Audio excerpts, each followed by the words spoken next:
And now, your Pickle Gals. Hi, Pickle Gal fans. It is the Pickle Gals. We are super excited to be back online and live with you for Season 3, Episode 1. My name is Krishan Spackman. And I'm Rachel Roney.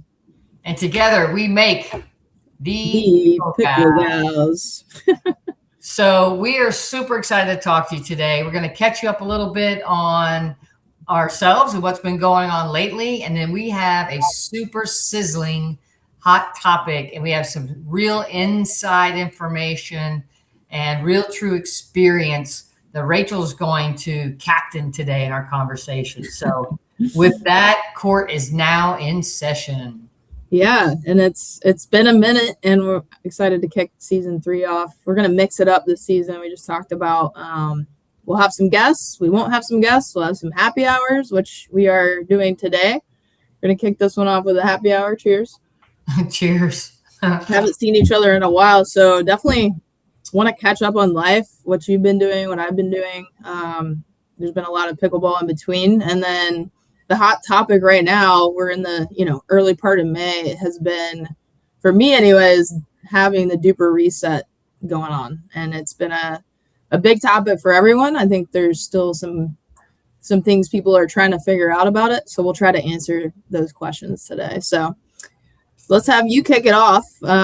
Fill us in. What have you been doing? I know you've got a lot of stuff going on right now, as usual. Yeah, I was gonna say, it just seems like we just make that our intro. The Pickle Gals, what's new today? Not being busy. So it's been grateful, and I joke about that, but I'll just kick it off with I remain incredibly grateful to the sport and the people that introduced it to me, because here we are, Season 3 with this show and so many other things. So I'll be brief because it's been a lot.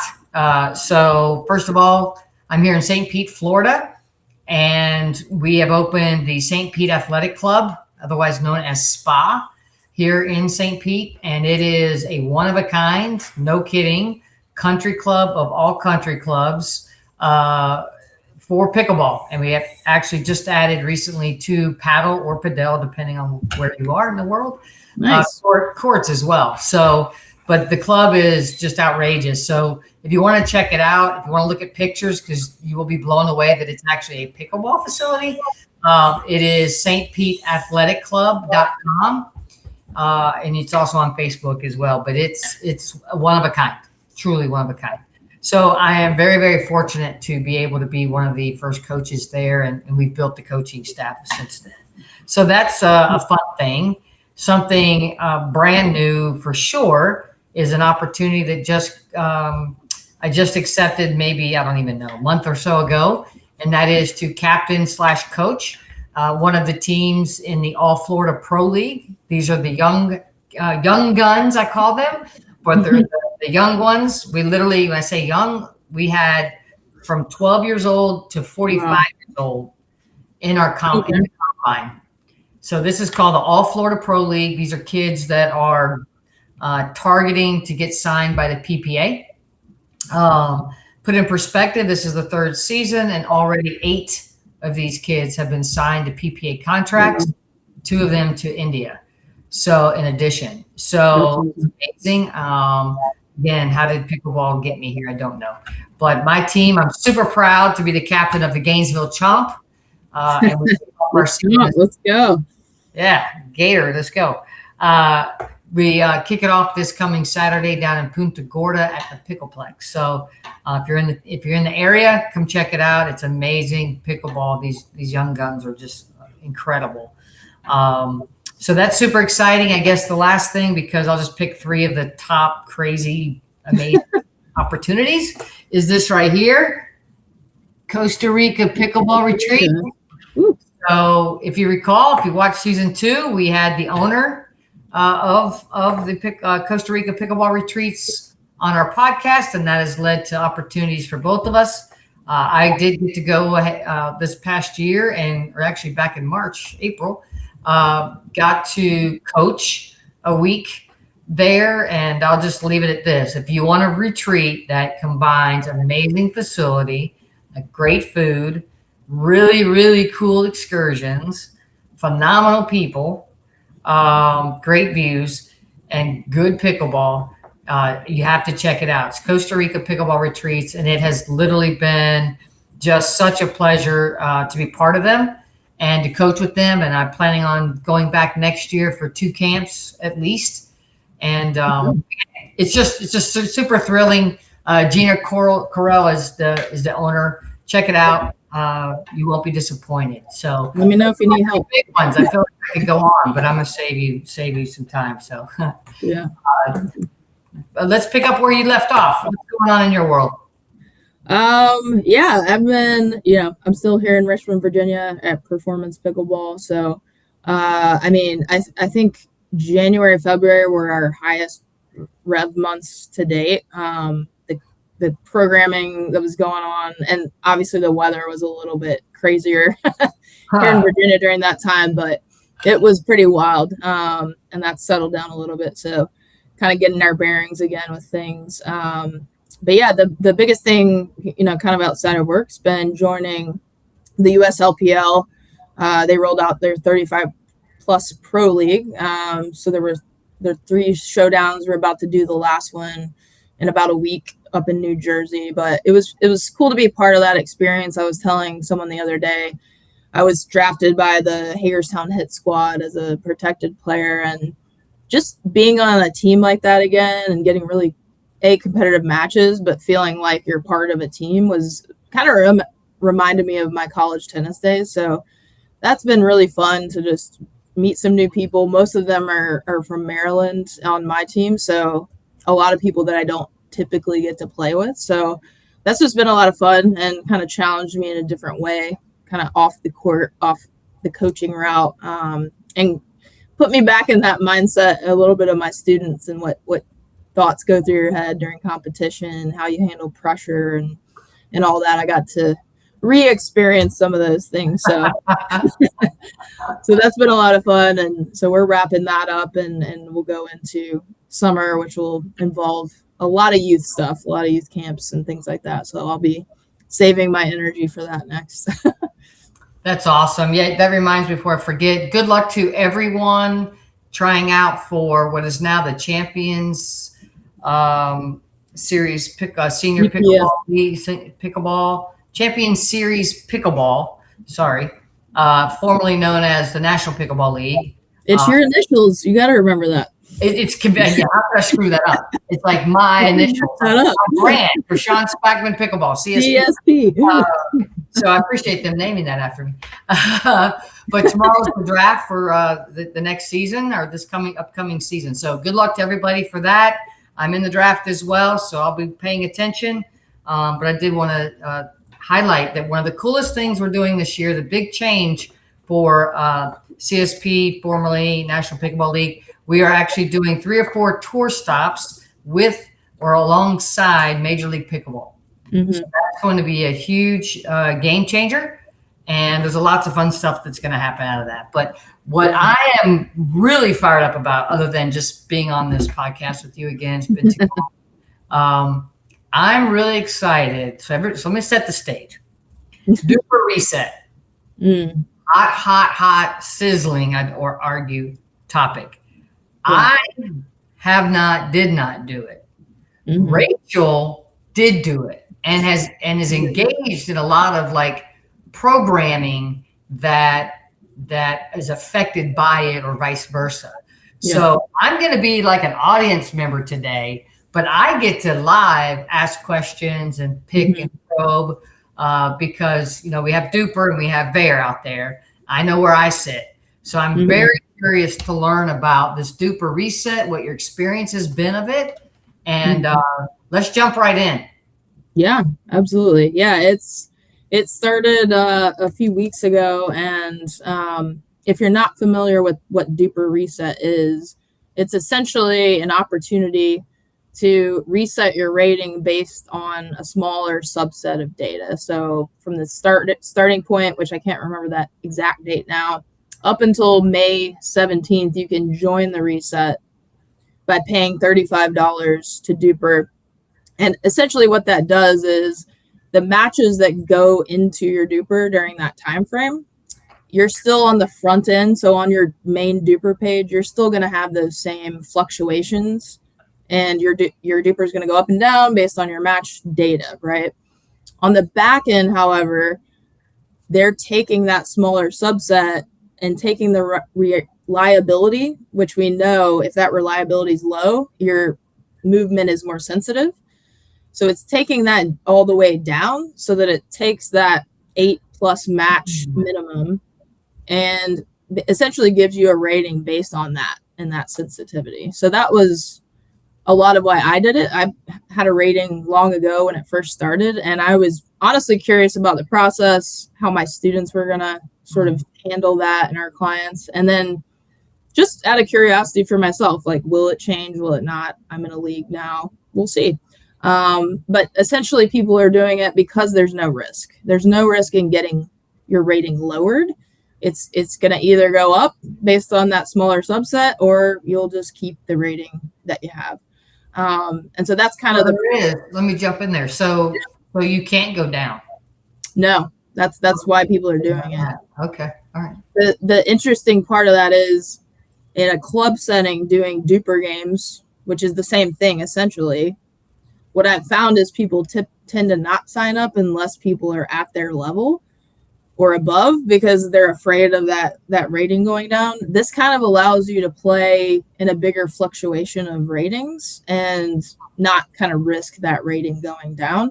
And I think it allows for more play within that setting, especially for a recreational type players. I don't see people doing reset sessions that are already playing leagues, already playing tournaments that are competitive. They're going to get that from that competitive environment versus those that maybe don't have a rating or they're not sure if theirs is correct. They can kind of do this as an offshoot to see if it's accurate. So when you say a DUPR session, like you have it organized, I sign up for literally a DUPR session that is specific to the reset program? Yeah, that's how the majority of what I've seen is set up. Is essentially it forces the matches into DUPR. So we have our pod play technology. You just put in the players. We're playing this game to 11. When we put in the score, it goes straight into DUPR from there. So it makes it really easy to get games that go straight in there and to try to get at least that 8 minimum before the period ends. Okay, so you have to do 8 games for it to qualify? At least 8 with 2 different partners. With 2 different partners. And does it, during that, I know we're going to talk about this a little bit because it's technically separate from the DUPR Reset activity that's going on, but does that reset include age and mixed, or is it still initially just one? Yeah, I'm not 100% on that, but I believe that whatever your DUPR ends up being, that main DUPR that you still see, and we'll talk about the interface now, it's still going to factor in based on that, and it's going to take into account your mixed and then your age specific rating. What I've noticed, and this could be accurate or not, is on the female side, my DUPR is a certain rating, and then the mixed tends to be a little bit lower on my side, whereas when I look at a guy's, theirs tends to be a little higher. So I thought that was kind of interesting. I don't know. And then I thought it was interesting they didn't include 40 plus as a age break. So you know what the age breaks are? Yeah, you only see the age break category, which I've seen tends to bump people up about 2.25 or 0.35 is 50 plus and 65 plus is the breaks. So those are the 2 that they're kind of aiming at. So if you look at yours now, you might see that. I don't see that setting because I'm in my 40s. But I thought that was an interesting rollout of just 50 and 65 plus on that. So you're saying 0 to 49 is all lumped together.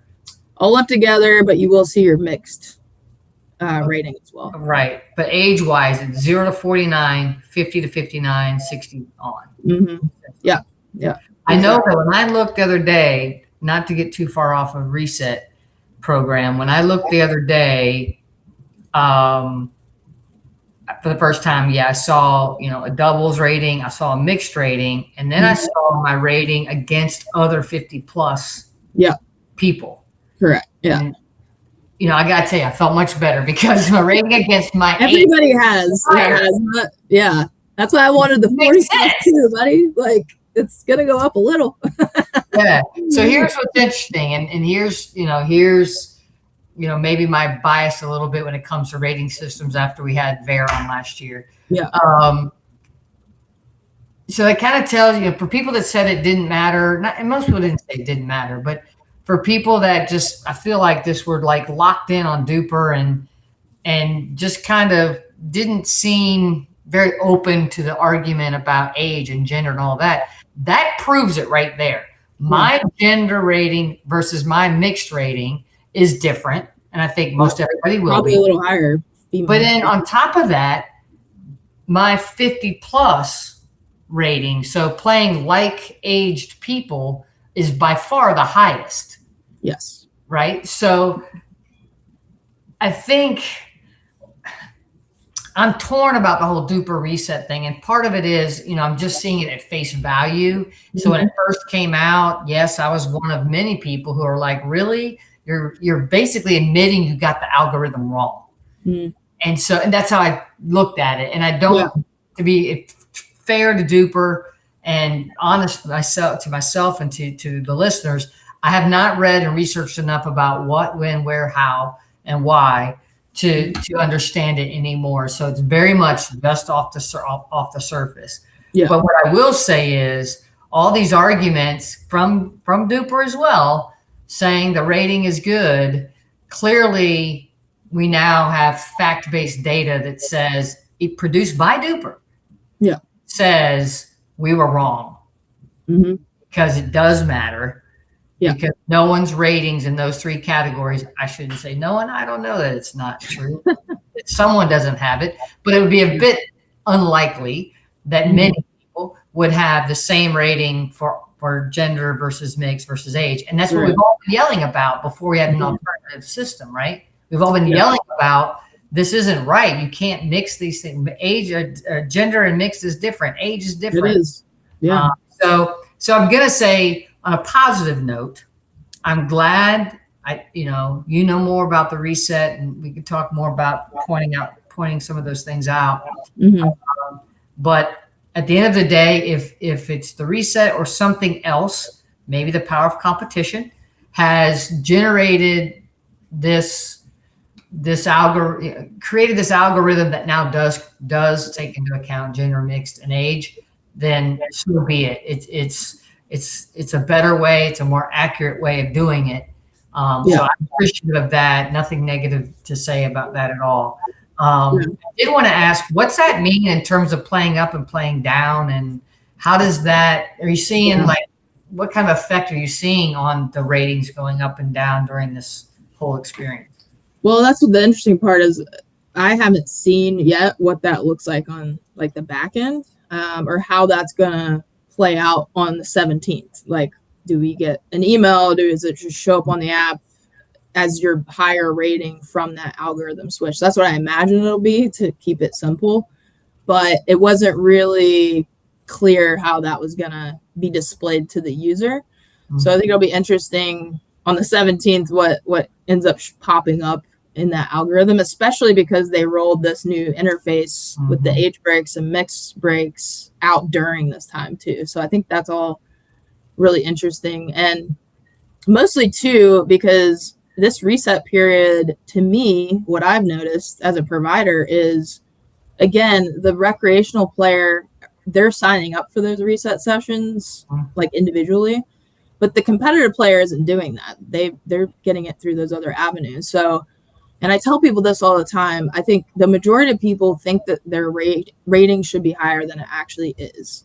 So as I've told my students, I really, really am honing in on your DUPR should be reflective of how you play consistently under pressure, sort of pressurized environment, not your open play session that you recorded, but actual leagues, actual tournaments, and that type of data over time is more consistently like what your rating should be.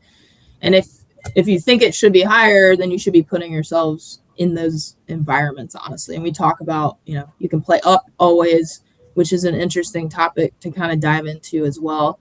But overall, just think about that. Like, what is your actual goal? Is it to get in a higher open play session, or are you trying to like move in the competitive environment? Because I think that's really what DUPR is trying to capture, is the pressurized play environment, not general rec play, in my opinion.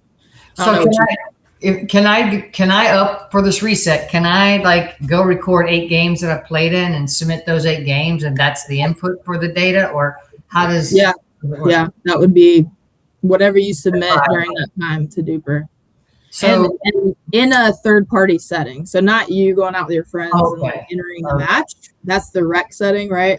This is like us as a club running the session and putting it in for you, just like a league or tournament. And that third party entry is what's getting you that information.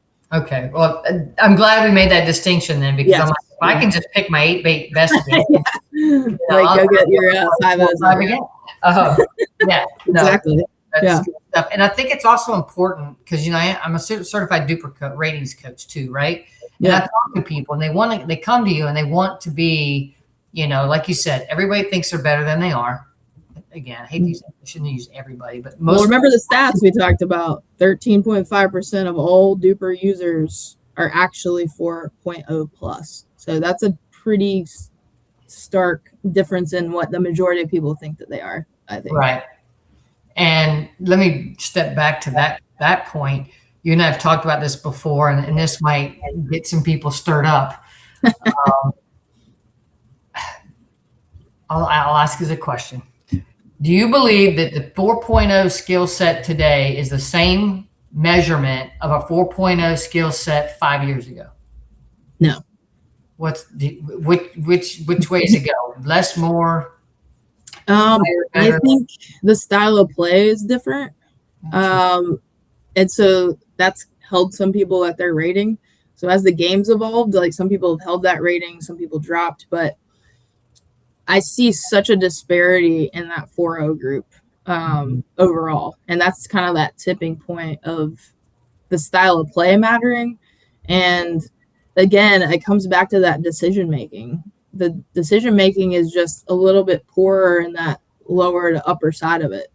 Mm-hmm. And it's not consistent over time and under pressure is what I believe. So I don't think as many people should be a 4.0. I think a 4.0 is a pretty solid rating. Mm-hmm. And it should be a little bit harder to attain. And if you're close to that, that's pretty damn good. And we just kind of assume any type of intermediate advanced player is a 4.0. Like that sounds good, right?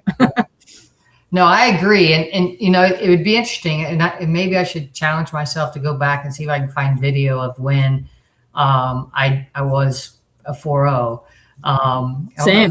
I don't know if I did it 4.0 or not, but it'd be interesting because, as your experience changes and your journey changes and you get better, maybe that taints your view as well. Because I feel like unequivocally a 4.0 today was not the same skill set as 5 years ago. Oh, yeah. And the way I'm defining that is 5 years ago, it was hard to get to 4.0. Mm-hmm. I don't feel like it's as hard to get to 4.0 today. When I watch 4.0 play, it doesn't seem, not all 4.0 play, but I generally watch some 4.0 play. It doesn't look 4.0 to me. But I challenge my own thinking because I'm like, well, wait a minute. I'm older, so maybe I don't have the best memory. But looking, and maybe I just felt like I played so much better than, or had more skill than they do today. But honestly, I just, and I don't think the table from definitions of players has changed. But for some reason, maybe it's exposure, to different levels of play that make me feel that way. But I do feel that 4.0, I remember, I'm feeling like just what you said, you've got to earn that. It's not, I think people can get better quickly. I think it's easier to get to that 2.5, that 3.0, 3.5, maybe 3.75, but it should be some work, maybe some coaching, even drilling, to get to that 4.0. So that's kind of where I am with that. But I think the last thing I wanted to ask you about though is, or I want to come back to as well. So as a certified DUPR ratings coach, people, they do try to influence you a little bit, right? They're like, this is really where I want to be. And I ask the question, what are you looking for? What do you want out of this? Where do you think you are? And I think it's really smart for people or a good idea to be aware you can play up. You can't play down in skill. Yeah.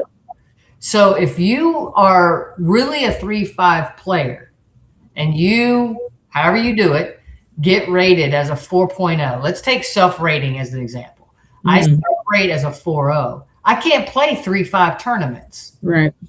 So, maybe another time we could talk about that more, but people should think about that, because I would rather see you be really successful at a certain level, even 3-5, even if you're a 3.75 or whatever, because it rounds down anyway. Yeah. If you're a 3.5 or somewhere between 3.5, 4.0, I would rather have a 3.5 rating, or even if it's 3.75 rating, go compete. And I don't mean like I got to go to the PPA or the APP or whatever. I just mean in DUPR leagues or just open plays or whatever. Go be successful at that level. Yeah. Because if you go to 4.0 and you're getting kicked, your confidence breaks. You don't feel good about your game. You can't go down until your rating actually changes and goes down. Yeah. Now again, a 3.9 can play 3.5. I don't agree with the whole rolling down either. But those are discussions for another day. But I wanted to relate it to how you are seeing changes in rating when like you're seeing people coming into this open play that say is a 4.5 and they win a bunch, but there are other people that were in there were allowed to play up. So maybe they were 3.5 playing up, right? Kicked everybody's butt. But what are you seeing happen when in that situation? For open play or like a tournament environment? If it's different, both. But if it's kind of the same. Yeah, I tend to notice my open play folks feel like they can hang, like when they bump up, and maybe they do because it's so rotational and you're playing so many different people. But I find in the tournament landscape, it's tough for me. I think it's a hindrance almost to allow anybody to play up to a certain scale. Like I think, if you're a 4.5, you should be able to play in a 5.0, sure. Like open level, that should be 4.5 plus, fine. But the example that I give a lot and I see is it's an open division or it's 5.0 plus, and that 5.2, 5.3 player can win outright and still go down because a 3.75, a 4.0, all these lower folks are playing in it. Yeah. So it's hard. Like that's how you get up, but there should be a scale on both ends for that to happen. Like what you're saying, like if you're 3.75, go get gold at 3.5, and then you're going to go up anyway because you beat your peers, and then kind of work your way up versus like just trying to jump the ladder in a sense and get a few points to go up. It kind of doesn't justify the higher level person to play. That's what I'm noticing is those folks aren't playing anymore if they see that much of a lower scale within their bracket, because they're like, well, all I'm doing is helping this guy.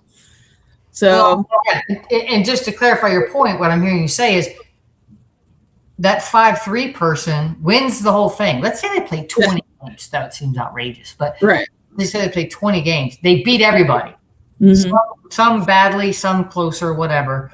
Right. Their rating, because you gave me this example the other day, their 5.3 rating dropped to like 5.1, 5.2, because not within their control. People that they played against had a much lower rating. Right. And yet, so that's why I do think we're seeing some of the 5.0 plus players, maybe 4.5 as well, start dropping out of that. So now the mission of trying to play up isn't working for you either. So it's not, we've got to find I do think we have to find a better solution, a better way, because you and I have been on this journey. We're dying to get play up. Whether I'm a 3.5 trying to get into that 4.0 group, 4.0 to 4.5, et cetera. And it only gets tougher to get into that, break into the 4.5 and then the 5.0 group and plus from there. So I think that I don't have the answer today to get that get those opportunities for all levels to play up. I really feel like it's community and it's giving back, but that's just to play up. Or, like my belief, it's got to be a non-duper thing. That's honestly what I've been going more to. And I find that people are more relaxed and they have more fun if it's not going to go into duper. And I get more people to sign up through that. And even dupers said themselves, the best matches you're going to get are within a 0.25 differential of your own rating.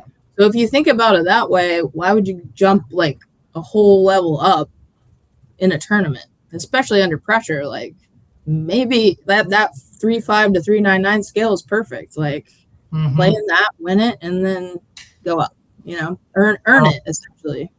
I'll wrap us up with saying this, you will feel worse to lose your confidence than you would feel better about having your rating go up throughout your journey. I mean, your overall journey, not in just that day, but your overall journey.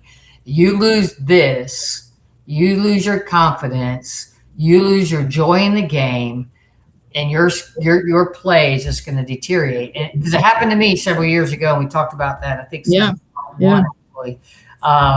happened to me, and I ended up in front of a sports psychologist. Best thing ever happened to me, but still, feel good needing to go to that, put that effort in. But my point is, don't forget about your confidence, your esteem. You're building and getting better and better and better, and you're beating your peers. To your point earlier, consistently, that type of thing. Yes, go for that challenge and step up, but be within reason. Don't get so eaten up about your rating that you take too big of a jump, you just get crushed. And not only is your confidence shaken, if it's duper related, who knows what's going to happen to your duper, who you played against. And then guess what? The people that you got to play with, do you think they're going to come back around and say, oh, there's so-and-so, I beat 11-0 twice. Come on over. That's absolutely the trend, is they're not signing up as much. So you're kind of losing the ability to get that competition because it's too big of a gap. So I mean, my takeaway is whether you do the reset or not, May 17th, you said, is a deadline, right? Yeah. You got to get at least 8 games in by then. So hustle if you're going to do it. There's good reasons to do it. I do want to just make a distinction that you don't have to be part of the DUPR Reset which even today you should be able to log in and take a look at, to be able to have all the new features that DUPR has come out with age and gender and mixed. That's a totally separate thing, and it's about time, quite frankly.